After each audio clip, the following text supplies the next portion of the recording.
Welcome back in our programme.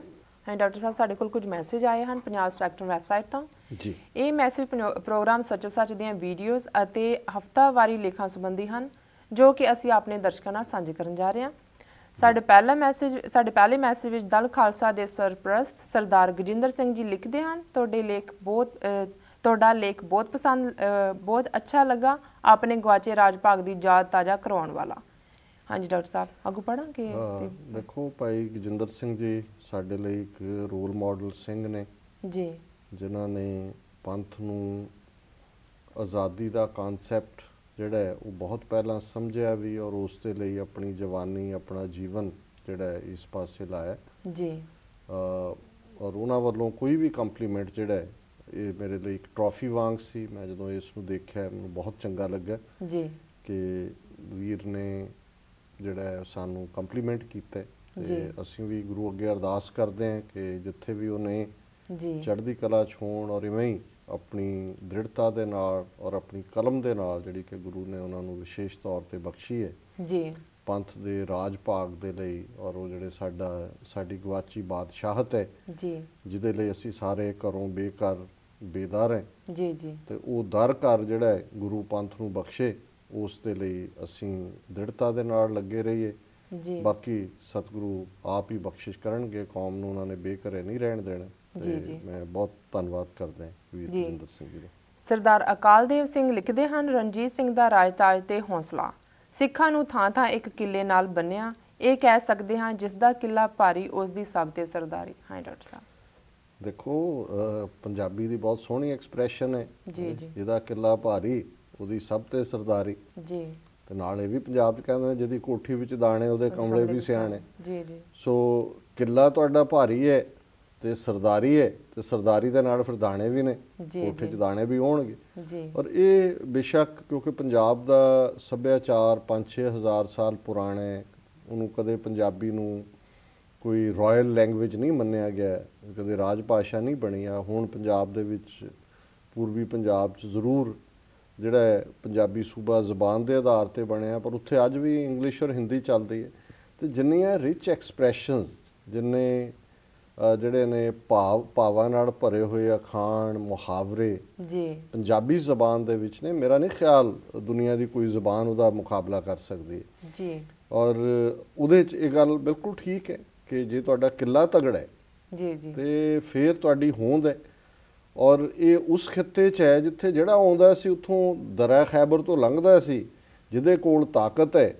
ਔਰ ਉਹਦੇ 'ਚੋਂ ਇਹ ਵੀ ਨਿਕਲਿਆ ਜਿਸ ਕੀ ਲਾਠੀ ਉਸ ਕੀ ਭੈਂਸ, ਤੁਸੀਂ ਦਿਖਾਈ ਜਾਓ ਰਸੀਦ ਉਹਨੂੰ ਕਿ ਜੀ ਮੈਂ ਮੱਝ ਲੈ ਕੇ ਆਇਆ ਜੀ, ਆਹ ਦੇਖੋ ਰਸੀਦ, ਮੈਂ ਪੈਸੇ ਤਾਰੇ ਨੇ। ਉਹ ਡਾਂਗ ਚੱਕੀ ਹੈ, ਦੱਸ ਭਾਈ ਕਿਹਦੀ ਹੈ ਮੱਝ? ਉਹ ਕਹਿੰਦਾ ਜਨਾਬ ਤੁਹਾਡੀ ਹੈ, ਤੁਸੀਂ ਲੈ ਜਾਓ ਜੀ। ਸੋ ਜ਼ਾਹਰ ਹੈ ਕਿ ਮਹਾਰਾਜਾ ਰਣਜੀਤ ਸਿੰਘ ਨੇ ਜਿਹੜੀ ਬਿਖਰੀ ਸਿੱਖ ਪਾਵਰ ਸੀ ਮਿਸਲਾਂ ਦੇ ਰੂਪ 'ਚ, ਹਾਲਾਂਕਿ ਮਿਸਲਾਂ ਦਾ ਆਪਣਾ ਯੋਗਦਾਨ ਹੈ, ਕੋਈ ਮਿਸਲਾਂ ਨੇ ਕਨਫੈਡਰੇਸੀਜ਼ ਦੇ ਕਾਨਸੈਪਟ ਦੇ ਥੱਲੇ ਸਰਬੱਤ ਖਾਲਸਾ ਦਾ ਕਾਨਸੈਪਟ ਔਰ ਇੱਕ ਸਟੇਜ 'ਤੇ ਇੰਡਸ ਤੋਂ ਲੈ ਕੇ ਜਮਨਾ ਤੱਕ ਦਾ ਜਿਹੜਾ ਸਾਰਾ ਇਲਾਕਾ ਹੈ ਉਹਨਾਂ ਦੇ ਕੰਟਰੋਲ 'ਚ ਸੀ, ਬਰਾਬਰੀ ਦੀ ਗੱਲ ਸੀ। ਪਰ ਜ਼ਾਹਰ ਹੈ ਇੱਕ ਜਨਰੇਸ਼ਨ ਮਿਸਲਦਾਰਾਂ ਦੀ ਸਰਦਾਰਾਂ ਦੀ ਪੂਰੀ ਸਿੱਖੀ 'ਚ ਪਰਪੱਕ ਸਨ। ਫਿਰ ਹੌਲੀ ਹੌਲੀ ਉਹਨਾਂ ਦੀ ਵੀ ਜਾਨਸ਼ੀਨੀ ਸ਼ੁਰੂ ਹੋ ਗਈ, ਉਹਨਾਂ ਦਾ ਪੁੱਤਰ, ਉਹਨਾਂ ਦੀ ਧੀ ਜਾਂ ਉਹਨਾਂ ਦਾ ਅੱਗੋਂ ਆ ਗਿਆ। ਜਦੋਂ ਤੱਕ ਮਹਾਰਾਜਾ ਰਣਜੀਤ ਸਿੰਘ ਆਇਆ ਤੀਸਰੀ ਪੀੜ੍ਹੀ ਤਾਂ ਆ ਹੀ ਚੁੱਕੀ ਸੀ। ਮਹਾਰਾਜਾ ਰਣਜੀਤ ਸਿੰਘ ਵੀ ਤੀਸਰੀ ਪੀੜ੍ਹੀ 'ਚੋਂ ਸੀ। ਉਸ ਦਾ ਦਾਦਾ ਚੜ੍ਹਤ ਸਿੰਘ ਨੇ ਸ਼ੁਕਰ ਚੱਕੀਆ ਮਿਸਲ ਬਣਾਈ, ਉਹਦਾ ਪਿਤਾ ਉਹਨਾਂ ਦਾ ਜਿਹੜੇ ਮਹਾਂ ਸਿੰਘ ਮਿਸਲ ਦਾ ਰਾਜਾ ਸੀ। ਸੋ ਰਣਜੀਤ ਸਿੰਘ ਨੇ ਸਿੱਖ ਤਾਕਤ ਨੂੰ ਹੀ ਨਹੀਂ ਸਗੋਂ ਪੰਜਾਬੀਆਂ ਦੀ ਤਾਕਤ ਨੂੰ, ਔਰ ਇਹੀ ਜਿਵੇਂ ਅਸੀਂ ਅੱਗੇ ਵੀ ਜ਼ਿਕਰ ਕੀਤਾ ਸੀ ਕਿ ਮੁਸਲਮਾਨ ਔਰ ਹਿੰਦੂ ਉਹਦੇ 'ਚ ਪਾਰਟਿਸਪੈਂਟ ਹੋਏ। ਪਹਿਲੀ ਵਾਰ ਪੰਜਾਬੀਅਤ ਜਾਂ ਪੰਜਾਬੀ ਕਾਨਸੈਪਟ ਦੇ ਥੱਲੇ ਉਹ ਲੜੇ, ਮੇਵਾ ਸਿੰਘ ਤੇ ਮਾਖੇ ਖਾਂ ਹੋਏ ਸਿੱਧੇ, ਥੱਲੇ 3 ਫਰੰਗੀ ਦੇ ਤੋੜ ਸੁੱਟੇ, ਕਹਿ ਵੀ ਸ਼ਾਹ ਮੁਹੰਮਦ ਰਹੇ। ਸੋ ਇਹ ਜਿਹੜੀ ਸਾਂਝ ਸੀ ਜਿਹੜੀ ਉਸ ਪੀਰੀਅਡ ਦੇ ਵਿੱਚ ਬਿਲਟ ਹੋਈ, ਔਰ ਇਹ ਬੜੀ ਹੈਰਾਨੀਜਨਕ ਗੱਲ ਹੈ। ਕਈ ਵਾਰ 100 ਸਾਲ ਦੀ ਹੌਸਟਿਲਿਟੀ, 100 ਸਾਲ ਸਿੱਖ ਲੜਦੇ ਰਹੇ ਮੁਗਲਾਂ ਦੇ ਖਿਲਾਫ, ਅਫਗਾਨਾਂ ਦੇ ਖਿਲਾਫ, ਪਰ ਜਦੋਂ ਉਹਨਾਂ ਦੇ ਕੋਲ ਪੋਲੀਟੀਕਲ ਪਾਵਰ ਆਈ ਉਹਦੇ 'ਚ ਸਾਰੇ ਬਰਾਬਰ ਦੇ ਪਾਰਟਿਸਪੈਂਟ ਨੇ। ਔਰ ਉਹਦੇ ਸ਼ਾਹ ਮੁਹੰਮਦ ਕਹਿੰਦਾ ਕਿ ਭਾਈ ਇੱਥੇ ਸਾਰੇ ਸੁਖੀ ਵਸਦੇ ਨੇ, ਨਹੀਂ ਕੋਈ ਇੱਥੇ ਕੋਈ ਮੀਆਂ ਕੋਈ ਤੀਜੀ ਕੌਮ ਨਹੀਂ ਆਈ ਜੀ। ਸੋ ਜ਼ਾਹਰ ਹੈ ਕਿ ਵੀ ਵੀਰ ਅਕਾਲਦੇਵ ਸਿੰਘ ਹੋਰਾਂ ਨੇ ਬਿਲਕੁਲ ਠੀਕ ਬੁੱਝੀ ਆ ਗੱਲ ਕਿ ਭਾਈ ਕਿਲਾ ਤਗੜਾ ਕਰੀਏ। ਅੱਜ ਵੀ ਸਾਡੀ ਤਾਕਤ ਖਿਲ ਰਹੀ ਹੋਈ ਹੈ, ਥਾਂ ਥਾਂ ਅਸੀਂ ਛੋਟੇ ਛੋਟੇ ਮਤਭੇਦਾਂ ਦੇ ਨਾਲ ਇੱਕ ਦੂਜੇ ਨੂੰ ਕੱਟਣ ਤੇ ਲੱਗੇ ਹੋਏ ਜੀ। ਕੌਮ ਜੇ ਇੱਕ ਯਕਲਖਤ ਉਹਨਾਂ ਦਾ ਜਿਹੜਾ ਇੱਕ ਆਵਾਜ਼ ਹੋ ਕੇ ਅਸੀਂ ਤੁਰ ਪਈਏ ਜੀ, ਤੇ ਦੁਨੀਆ ਦੀ ਕੋਈ ਤਾਕਤ ਇਸ ਮਹਾਨ ਕੌਮ ਨੂੰ ਜਿਹਦੇ 'ਚ ਗੁਰੂਆਂ ਦੀ ਬਖਸ਼ਿਸ਼ ਹੈ ਔਰ ਗੁਰੂ ਕਲਗੀਧਰ ਪਾਤਸ਼ਾਹ ਆਪ ਵਸਦੇ ਨੇ ਖਾਲਸਾ ਪੰਥ ਜੀ, ਇਸ ਨੂੰ ਕੋਈ ਦੁਨੀਆ ਦੀ ਤਾਕਤ ਆਪਣੀ ਮੰਜ਼ਿਲੇ ਮਕਸੂਦ ਤੇ ਪਹੁੰਚਣ ਤੋਂ ਰੋਕ ਨਹੀਂ ਸਕਦੀ। ਜੀ।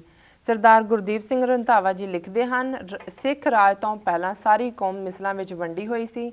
ਜਦੋਂ ਕੌਮ ਨੂੰ ਮਹਾਰਾਜਾ ਰਣਜੀਤ ਸਿੰਘ ਨੇ ਇੱਕ ਕੀਤਾ ਤਾਂ ਸਿੱਖ ਰਾਜ ਦੁਨੀਆ ਦੇ ਨਕਸ਼ੇ ਤੇ ਸਥਾਪਿਤ ਹੋਇਆ। ਹਾਂ ਡਾਕਟਰ ਸਾਹਿਬ। ਵੀਰ ਗੁਰਦੀਪ ਸਿੰਘ ਜੀ ਰੰਧਾਵਾ ਨੇ ਵੀ ਬਿਲਕੁਲ ਠੀਕ ਕਿਹਾ। ਅਸੀਂ ਆਲਰੇਡੀ ਜ਼ਿਕਰ ਕਰਕੇ ਹਟੇ ਜੀ ਕਿ ਵੀ ਜਦੋਂ ਫਿਰ ਸਾਂਝੀ ਤਾਕਤ ਬਣਦੀ ਹੈ ਫਿਰ ਤੁਹਾਡਾ ਪ੍ਰਭਾਵ ਵੀ ਬਣਦਾ ਹੈ, ਤੁਹਾਡੀ ਕੌਮ ਦੇ ਵਿੱਚ ਉਤਸ਼ਾਹ ਵੀ ਹੁੰਦਾ, ਕਿਉਂਕਿ ਜਿਹੜੀ ਸਾਂਝ ਹੈ ਜਾਂ ਜਿਹੜੀ ਜਿਹਨੂੰ ਅਸੀਂ ਯੂਨਿਟੀ ਕਹਿੰਦੇ ਹਾਂ ਜੀ ਜੀ, ਇਸ 'ਚ ਇੱਕ ਉਤਸ਼ਾਹ ਵੀ ਹੁੰਦਾ ਹੈ ਜੀ, ਬਿਲਕੁਲ ਐਂਥੂਸੀਆਜ਼ਮ ਹੁੰਦਾ ਹੈ।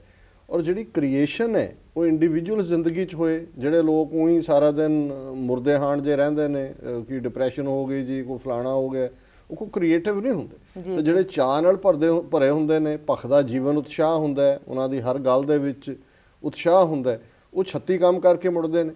ਫੇਲਿਅਰ ਵੀ ਹੁੰਦੀ ਆ, ਫਿਰ ਕਹਿੰਦੇ ਕੋਈ ਨਹੀਂ, ਫਿਰ ਕਰ ਲਾਂਗੇ ਇਹਨੂੰ, ਹੁਣ ਆਹ ਕਰ ਲਈਏ। ਜੀ ਜੀ। ਸੋ ਇਸੇ ਤਰ੍ਹਾਂ ਕੌਮਾਂ ਦੀ ਜ਼ਿੰਦਗੀ 'ਚ ਹੁੰਦਾ ਹੈ। ਜਦੋਂ ਅਸੀਂ ਲੀਡਰ ਦੀ ਗੱਲ ਕਰਦੇ ਹਾਂ, ਸੰਤ ਜਰਨੈਲ ਸਿੰਘ ਖਾਲਸਾ ਭਿੰਡਰਾਂਵਾਲੇ 20ਵੀਂ ਸਦੀ ਦੀ ਮਹਾਨ ਸਿੱਖ ਸ਼ਖਸੀਅਤ, ਲੋਕ ਤਾਂ ਉਹੀ ਸਨ, ਉਹੀ ਨੌਜਵਾਨ, ਕੋਈ ਡਰੱਗੀ ਹੋ ਰਿਹਾ ਸੀ, ਕੋਈ ਸ਼ਰਾਬੀ ਸੀ, ਕੋਈ ਪਤਤ ਸਨ, ਪਰ ਜਦੋਂ ਉਹਨਾਂ ਨੇ ਲਲਕਾਰਾ ਮਾਰਿਆ, ਉਹਨਾਂ ਦੇ ਕੋਲ ਇਮਾਨਦਾਰੀ ਸੀ, ਉਹਨਾਂ ਦੀ ਮਕਨਾਤੀਸੀ ਸ਼ਖਸੀਅਤ ਨੇ ਉਸੇ ਹੀ ਬਿਖਰੀ ਕੌਮ ਨੂੰ ਇਸ ਲੈਵਲ ਤੇ ਲਿਆ ਕੇ ਖੜਾ ਕੀਤਾ ਕਿ ਹਿੰਦੁਸਤਾਨ ਦੀ ਹਕੂਮਤ ਨਾਲ ਸਿੱਖ ਟਕਰਾਏ।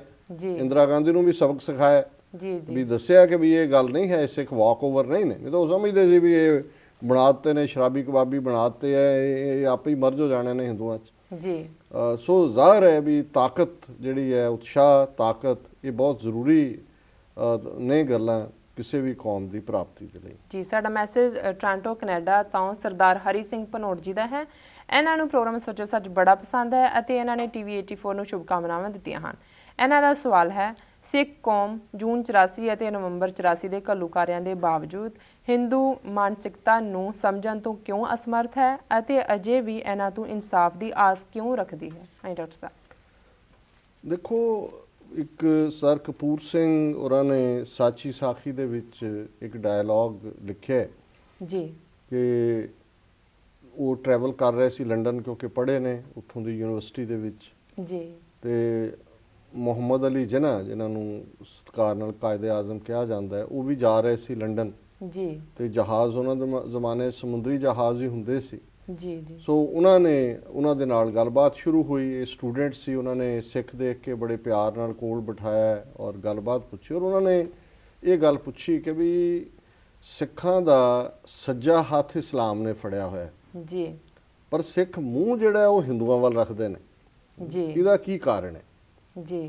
ਤੇ ਉਹਨਾਂ ਨੇ ਜਵਾਬ ਦਿੱਤਾ, ਜੋ ਸਾਚੀ ਸਾਖੀ ਜੀ ਉਹਨਾਂ ਨੇ ਲਿਖਿਆ ਹੈ ਕਿ ਵੀ this is not a spiritual trait, this is a historical predisposition ji. ਤੇ ਇਹ ਸੁਣ ਕੇ ਕਾਇਦੇ ਆਜ਼ਮ ਨੇ ਕਿਹਾ, ਯੂ ਹੈਵ ਸਪੋਕਨ ਪ੍ਰੋਫਾਉਂਡਲੀ ਜੀ। ਉਹਨਾਂ ਨੇ ਕਿਹਾ ਵੀ ਇਹ ਰੂਹਾਨੀ ਟ੍ਰੇਟ ਨਹੀਂ ਹੈ, ਰੂਹਾਨੀ ਤੌਰ ਤੇ ਸਿੱਖੀ ਇਸਲਾਮ ਦੇ ਨੇੜੇ ਹੈ, ਪਰ ਹਿਸਟੋਰੀਕਲੀ ਇਹ ਹੋ ਗਿਆ ਵੀ 17ਵੀਂ 18ਵੀਂ ਸਦੀ 'ਚ ਸਿੱਖ ਕੋਸਲੇਵ ਸੀ ਹਿੰਦੂਆਂ ਦੇ ਨਾਲ ਜੀ। ਰੂਲਰ ਜਿਹੜੇ ਨੇ ਮੁਗਲ ਹੋਣ, ਅਫਗਾਨ ਹੋਣ, ਉਹ ਦੂਸਰੇ ਪਾਸੇ ਇਸਲਾਮ ਨੂੰ ਮੰਨਣ ਵਾਲੇ ਸੀ।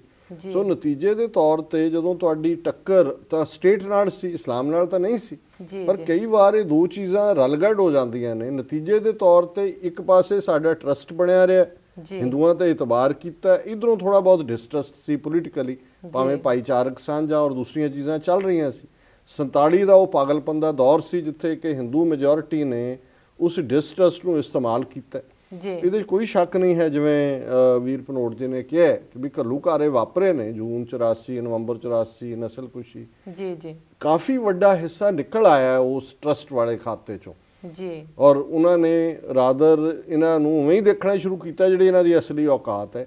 ਪਰ ਅਜੇ ਇੱਕ ਤਬਕਾ ਜਿਹੜੀਆਂ ਕੁਝ ਚੀਜ਼ਾਂ ਕਲਚਰਲ ਹੁੰਦੀਆਂ, ਜਦੋਂ ਤੁਸੀਂ ਉਸੇ ਕਲਚਰ 'ਚ ਗਰੋ ਕਰਦੇ ਹੋ, ਕੁਝ ਚੀਜ਼ਾਂ ਤੁਹਾਡੇ 'ਚ ਆ ਵੜਦੀਆਂ ਜੀ, ਪਰ ਮੇਰਾ ਖਿਆਲ ਹੈ ਕਿ ਵੀ ਇਹ ਛਾਨਣਾ ਲੱਗਾ ਹੋਇਆ ਜੀ, ਪ੍ਰੋਸੈਸ ਜਾਰੀ ਹੈ ਜੀ, ਤੇ ਇਹ ਹੌਲੀ ਉਸ 'ਚੋਂ ਨਿਕਲ ਜਾਣਗੇ। ਇੱਕ ਵੱਡਾ ਤਬਕਾ ਜਿਹੜਾ ਜੂਨ 84 ਤੋਂ ਪਹਿਲਾਂ ਉਸ ਨੂੰ ਨਹੀਂ ਸੀ ਸਮਝ ਸਕਿਆ ਇਹਨਾਂ ਨੂੰ ਕਿ ਵੀ ਇਹ ਤਾਂ ਮੁਗਲਾਂ ਤੋਂ ਵੱਧ ਜ਼ਾਲਮ ਨੇ ਔਰ ਅੰਗਰੇਜ਼ਾਂ ਤੋਂ ਵੱਧ ਚਲਾਕ ਨੇ। ਉਹਨਾਂ ਨੇ ਜ਼ੁਲਮ ਨਾਲ ਰਾਜ ਕੀਤਾ ਹੈ, ਅੰਗਰੇਜ਼ਾਂ ਨੇ ਚਲਾਕੀ ਨਾਲ ਕੀਤਾ, ਇਹ ਦੋਨਾਂ ਦਾ ਕੰਬੀਨੇਸ਼ਨ ਹੈ ਜੀ।